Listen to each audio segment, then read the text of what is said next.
Whoever wants to be great must become so that you may know that you should do that. Your sins are forgiven. Open your eyes. Be healed. Your faith has made you well.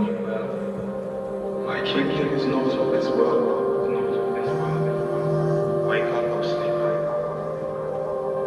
and rise from the dead. Wake up, O sleeper.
Surely,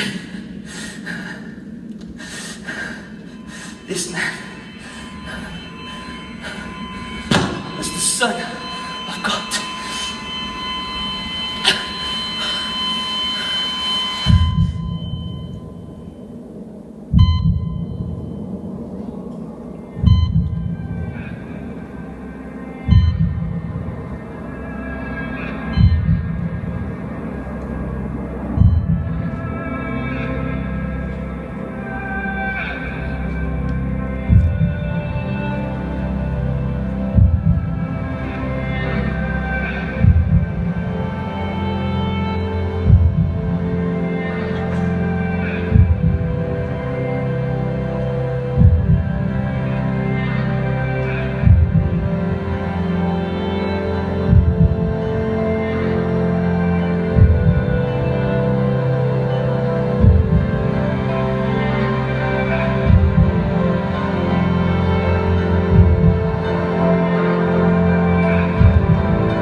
right after Jesus died on the cross, Matthew, one of the guys who followed him, recorded in a first and second hand historical document that a rich man by the name of Joseph of Arimathea went back to Pilate and asked Pilate if he could have the body of Jesus so that he could lay him in his own tomb. And Pilate relents and he says, go ahead. And Joseph and some of other Jesus' followers take his body down from the cross. They prepare it for burial and they bury it in the tomb. And the Bible says that they roll a stone in front of the entryway. Now the Pharisees and the religious leaders get wind of this and they get frightened, and they themselves go to Pilate and they say, give the order for the tomb to be made secure until the third day. Otherwise, his disciples may come and steal the body and tell the people that he has been raised from the dead. This last deception would be worse than the first. Take a guard, Pilate answered. Go, make a tomb as secure as you know how. So they went and made the tomb secure by putting a seal on the stone and posting the guard. But the Bible goes on to say that after the Sabbath, at dawn on the first day of the week, Mary Magdalene and the other Mary, simply followers of Jesus, went to look at the tomb. And they report that there was a violent earthquake, for an angel from the Lord came down from heaven, and going to the tomb, rolled back the stone and sat on it. His appearance was like lightning, and his clothes were as white as snow. The guards were so afraid of it that they shook and became like dead men. And the angel said to the woman, do not be afraid, for I know that you are looking for Jesus who is crucified, but he is not here. He has risen as he said that he would. See, Jesus throughout his ministry proclaimed to be the Son of God. And you saw a story of a centurion, a non-believer, witness through the words of Jesus, through his actions, and finally declared that he was indeed the Son of God. His resurrection from the dead was God's way of saying his testimony is true. He is indeed the Son of God. And this Son of God came to earth and he experienced the pain and the torment and the torture of whips, of a crown of thorns, of nails being driven into his hand and in his feet.